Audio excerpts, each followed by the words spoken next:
Hello, everyone. Welcome back to Carl's Christian Podcast, Part 3 of Episode 4. We are continuing and coming to the conclusion of the last discussion with Bill Andrelot on vaccines and mandates on vaccines and masking and stuff like that. So I hope you all enjoy, and let's get right into the last part of it. Well, we're still on the topic of the vaccine, and this article that I'm about to read is about the vaccine. They want it to be mandatory, and then we're going to read another one with the FDA contradicting the vaccine as well, because the JJ vaccine has been in the news a lot for. Most of their products they have to recall them, but we'll get into that in a second. But this one is from CNN, and it says it's time to make vaccines mandatory. It is time to impose vaccine mandates and passports. The COVID-19. Also, one more thing. People said that there wouldn't be passports. And then you tell someone there's going to be passports a year ago, they'll be like, no, you're conspiracy theorists. That's not coming true. But then they're putting it in the post, everything that supposedly was not going to happen. You're seeing it pop up here. And it says the COVID-19 vaccine continues to perform extraordinarily well, but the rate of infection is worsening in unvaccinated populations. That's not true. That's like, they say that us in the rural parts, I believe, that we don't have access to it. We can't get it if we wanted to. We know about it. We could get it if we wanted to, but. Oh, I get phone calls every week saying if I want to go up to the rec center and get my vaccine Saturday to just call and reserve my spot. Yeah. Then you want to show up at our door. And it says the Delta variant is offering a sobering reminder that the pandemic has faded in much of the country, but certainly not ended. Both political parties have made the mistake of framing vaccines within the tradition of individualism. Even President Joe Biden, who has demonstrated his comfort with a muscular role for government, keeps appealing to individuals to make the right and patriotic choice when it comes to receiving their jabs. How is that patriotic in any way? Well, isn't patriotic standing up to it or not, or refusing to get it? That would, I guess, because I don't really know. In my mind, standing up to it is more patriotic, but it's all perspective. What was there something I wanted to comment on that? So the Delta variant. Again, need people to research this. I'm going to tell you what I'm finding, and what I'm finding is the Delta variant is more. You're more likely to get the Delta variant whether you're vaccinated than whether you're not vaccinated. And again, I'm just throwing that out there. I cannot give you a reference at this point in time, but what I have seen it from several sources that the Delta variant really, and it's not just Delta variant, I don't even know if they're really differentiating between the variants. They're calling it the Delta variant because, to me, again, this is all about basically, this is a psyops operation. This is psychological warfare, and they are trying to control people through fear. So the Delta variant, I don't know what's going to be next. The Gamma, whatever variant is coming next. These COVID is you're testing positive for it, and the numbers coming out right now are you're more likely to be vaccinated than non-vaccinated. And there are people who are still dying from the vaccine alone, but people who are getting, I know my parents, they got the vaccine, the Johnson & Johnson, believing that it was going to protect them, but they also were told that if they did get COVID, the symptoms would be far less. And I'm not commenting on how I feel about my parents getting it. Well, you probably know how I feel about my parents getting it. It's a topic that we don't talk about as a family, but I pray for them every day. I am concerned. Yes, sir. Governors are employing residents of their states to vaccinate soon. For many, the goal has been to keep making it as easy as possible for persons to have quick access without being too overly pushy. They're already getting overly pushy with saying, we're coming to your door. Absolutely. I don't think that's the president's job either to say, I'm sending my private agents to your door. And I think, I don't know how people are going to react when they come to the door, because that's just going to be interesting.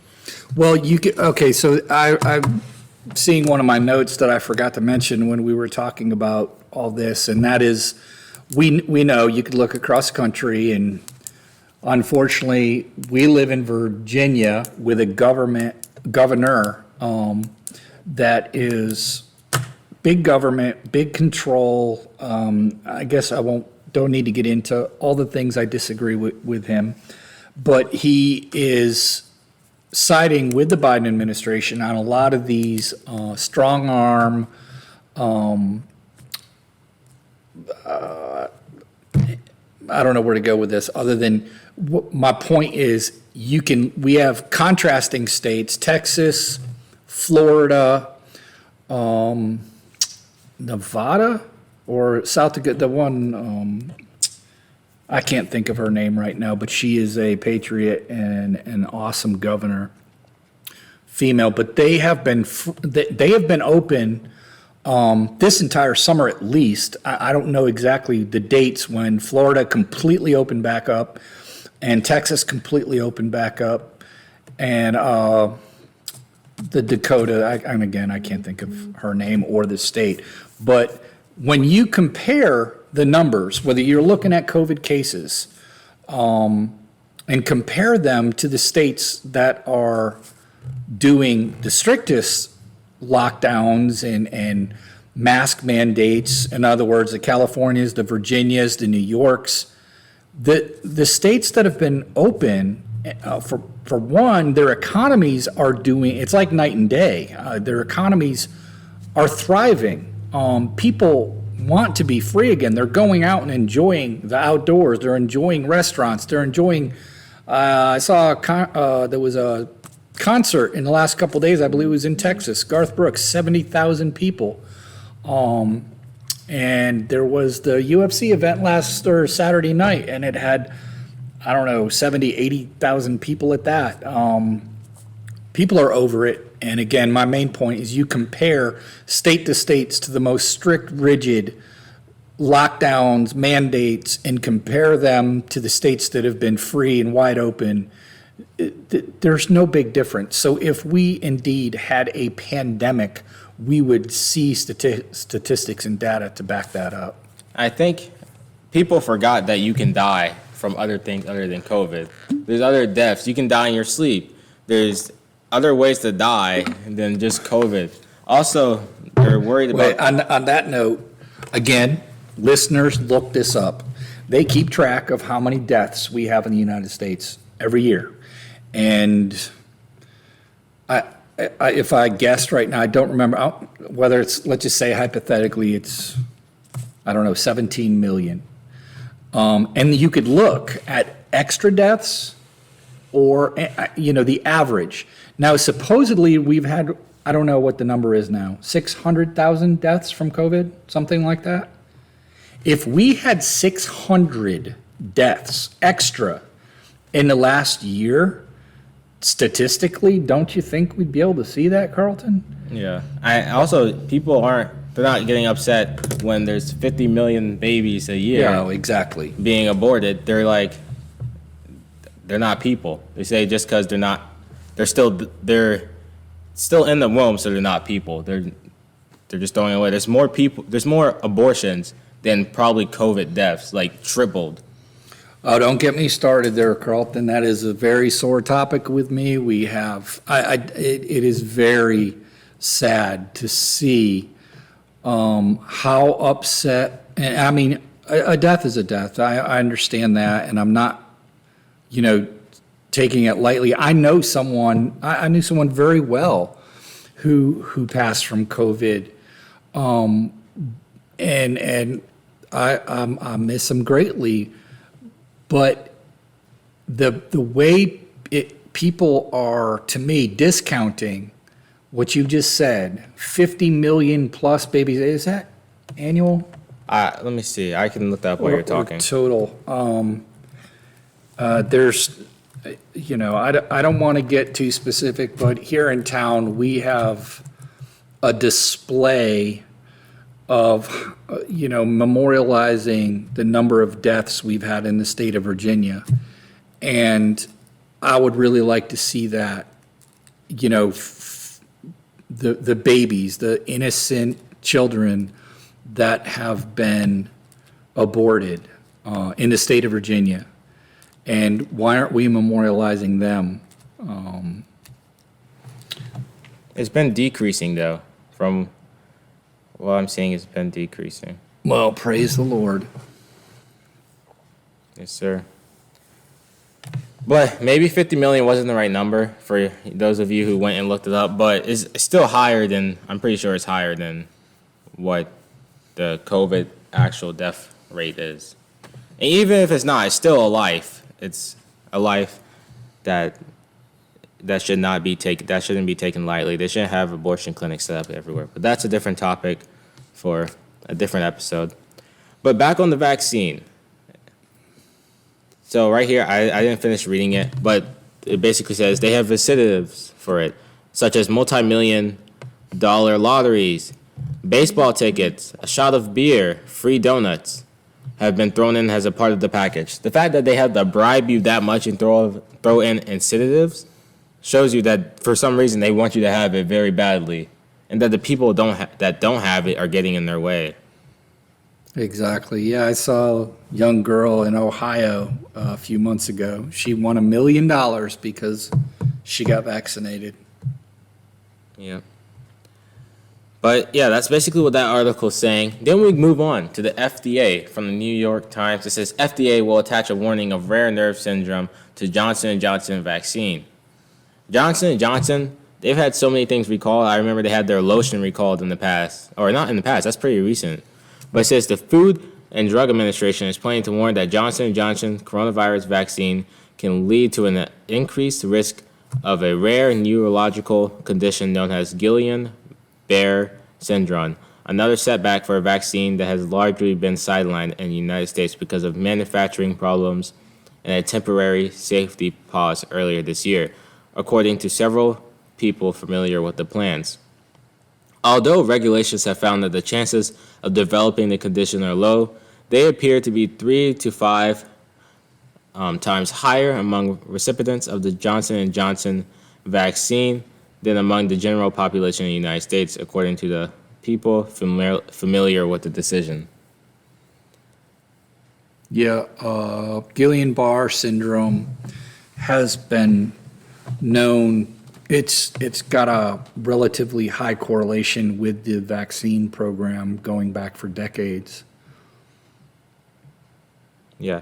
So you see people saying, you have Biden saying the vaccine works, it's perfect, it's free, take it. Then you have the professor, he's saying this thing's still in trial. So we need to be honest about what this vaccine is actually, it's actually not complete, it's not finished. Then we have the FDA saying we have major side effects to this vaccine. We have the CDC saying you have to wear your mask. You have to wear your mask all the time, even if you're vaccinated. We have people in schools saying, or not schools, we have city leaders saying that you don't have to wear your mask, even when you don't have to wear your mask if you're fully vaccinated. And people who are not fully vaccinated need to wear the mask. You have UK saying we need to keep our mask on whether you're vaccinated or not. So you just got, as you said, a whole bunch of information thrown out at you that you need to double check, and you don't need to get your sources just from the mainstream media. You can find other good sources. I know Project Veritas, I've been looking at that a lot recently. That's a good source. I'll probably have that linked as well. Everyone, at this part, sorry to interrupt, but the video that we were going to play is taken down, so I'm still going to have the recording of what we still discussed after we had watched the video, because we did watch a video basically talking about some stuff. But the video was taken down and I can't find it. So I'm sorry about that, but hopefully you still enjoy the discussion.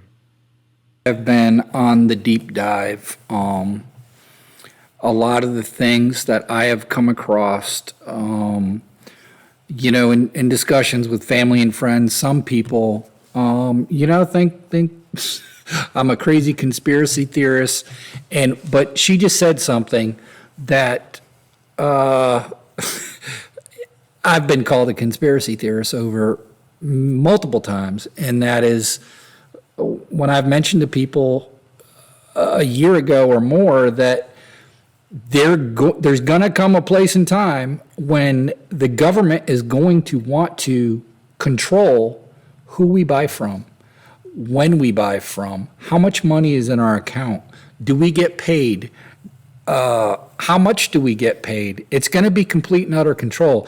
And frankly, I haven't seen that clip, but I am kind of shocked that she actually said it on Fox News. No, she's probably been. Yeah, it's probably banned by now and been scrubbed from the internet. But I don't say this with any harshness, but people got to wake up. There are people that want power, they want money, and they want to control us. And I'm not even gonna get into the depopulation theories, but people are starting to say things now out in areas we never would have. If you said them, you were a crazy conspiracy theorist. But just listen to what Miss Bachman just said. They can control your bank account in the future, and they're going to determine whether you get to access your finances, and whether you get a vaccine or not is just one of the variables that they're going to use to judge whether you're worthy to participate in their society, how you feel about the Second Amendment, how you feel about most of social welfare topics. There's agendas that I'm telling you, people need to do your own research. You don't think the way they want you to. You don't behave the way they want you to. You're going to be controlled. Your bank accounts are going to be controlled. Your access to food. It's on its way if they get what they want. So I pray a lot, not as much as I should, but I pray that God continues to tarry as far as the judgment goes. I pray that He gives me wisdom and discernment, and to help me discern between what's real and what's not real, what's truth and what's false, because really without God, without the Holy Spirit, it's impossible. Yes, sir. Well, moving on from the vaccine, we have one more final topic, and it's about basically the gun violence and gun control, and the Democrats and the Republicans going back and forth on it. But it says, this is from the Examiner, with homicides on the rise, Democrats are blaming gun violence while Republicans take aim at a crime wave they argue has been unleashed by defunding or disrespecting the police in liberal cities. Before we even get far into the reading of this, or before we finish the article, first thing, the gun itself, it's not bad, but it's the person that uses the gun and what they decide to do with it. The gun, it can't do anything by itself. And also the defunding or disrespecting the police in liberal cities, they've noticed that the crime rates in cities that have defunded the police have skyrocketed up. Like, everywhere you look, you see in the news, crime, violence, gun shootings, all this stuff going on. And it's rising in the places that have started defunding the police. New York Governor Andrew Cuomo declared the nation's first state gun violence emergency, illustrating his party's approach to the violence sweeping large parts of the country. We went from one epidemic to another epidemic. We went from one COVID to the epidemic of gun violence. Most of the people I'm pretty sure that are doing these shootings, they don't just walk into the store and buy the gun. They can get the gun from I'm pretty sure people sell guns on Craigslist. They sell it on these kind of websites that are like sketchy. But by them, I'm guessing they're going to try to limit the guns that you can get in stores and stuff like that and put restrictions on it. I don't really know that much about that right there. But if they do that, that's not going to change the way people will be able to get access to guns, because most people who do this kind of stuff, they get their guns illegally. Yeah, they don't go through the proper channels, and there's a million different ways to attack this argument, but one of the easiest and most blatant ways is who has the most strictest gun laws. It's Chicago, it's Detroit, it's New York City, and where do we have the highest levels of gun violence? I mean, Chicago, that's all we hear about every weekend. It's a sad statistic we hear almost every Monday is the number of shootings there's been in Chicago. And they have the strictest gun laws in the entire country. If restricting gun rights helped, then we wouldn't have that problem. And like you said, it's redundant, it's cliche. Guns, if we took guns, if there were no guns in the world, the evil in the hearts of men is still going to present itself. We hear in London, I don't think anybody in England, or there's very few guns in England, and that's why we see, the machete attacks. There's going to be the unfortunate manifestations of evil no matter what it is. Now, on the other side of that, you take guns away, and what you don't hear every day in the news, unless you look for it, is the number of people who have stopped crimes because there are people walking around with either concealed or open carry guns that have prevented shootings. And you can, Google, DuckDuckGo, those stories, and there are countless stories of crimes, lives being saved. And then, even more important or just as important is the Second Amendment, which, of course, some of you know, some of you don't know. The Second Amendment, the main purpose of that is for us to defend ourselves against a tyrannical government. And there is any law that impinges upon our Constitution is an illegal law. So that's all I've got to say about that, Carlton. It says more people are dying of gun violence than of COVID. So, Really? I don't. I'd like to see those statistics. Yeah, but I don't aren't think they we've saying had 600,000 deaths in the last year by guns. I was about to say that's Republicans are placing the blame elsewhere. Democrats run cities are defunding police departments all across the country right now. But instead of condemning these cities, the Biden administration is falsely claiming Republicans are for defunding the police, said Republican National Committee Rapid Response Director Tommy Pickett. These figures to be a major issue in next year's midterm elections, in which Democrats are defending small majorities in both houses of Congress.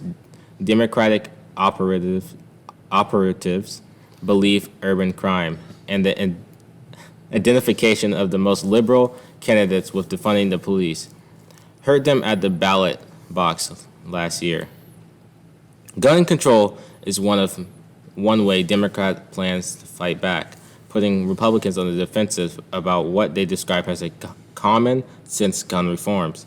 President Joe Biden has called for a crackdown on ghost guns and the reinstatement of the assault weapons ban, which he helped pass as part of the now controversial 1994 crime during his Senate tenure, but has since lapsed.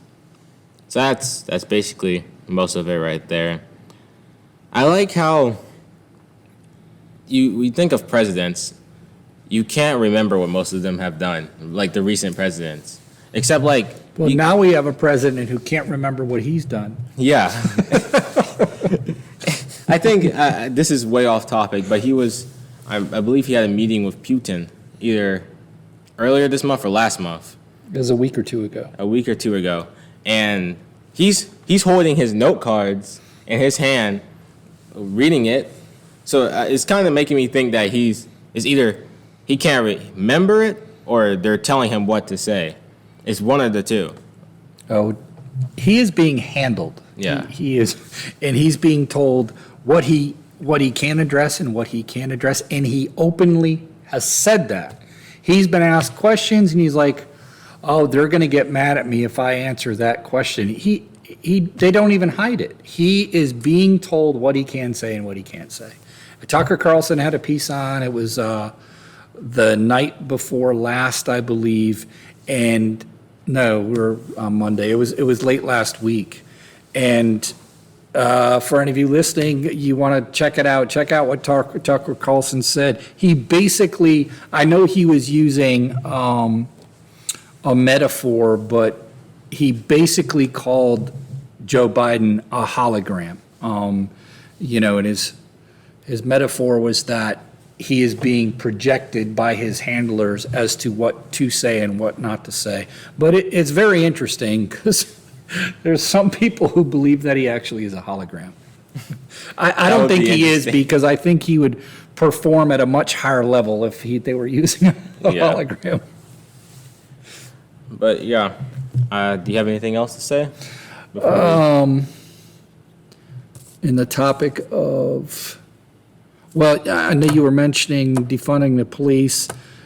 There, and again, I wish I could be more specific. I want to say it was Minnesota, but there have been a couple governors or mayors of big cities that had initially gotten on the whole defund the police bandwagon, and they cut a bunch of funding for the police and realized that their crime had, exponentially gotten worse, and they are now adding adding their police budgets back into their budgets. So that has happened in several big cities and states. Well, we hope you have all enjoyed episode 4 of Carl's Christian Podcast. If you did, please make sure to like and subscribe. Also, if you have any questions for Mr. Andrew Lott, his email will be in the description down below, as well as some of the sites that he brought up in today's podcast. They will be linked down below. Also, research this stuff for yourself, double check it, fact check it, not fact check. I don't even know if that's accurate or not, but No, fact check it, but you gotta be careful who you're using the fact check. yeah. But yes, we hope you enjoyed, and we will see you all in episode 5 of Carl's Christian Podcast.